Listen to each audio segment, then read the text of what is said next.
يوم تبدل الأرض غير الأرض والسماوات وبرزوا لله الواحد القهار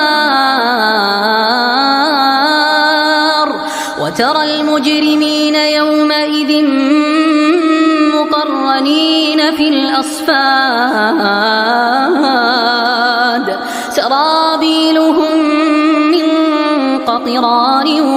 وتغشى وجوههم النار ليجزي الله كل نفس ما كسبت إن الله سريع الحساب هذا بلاغ للناس ولينذروا به وليعلموا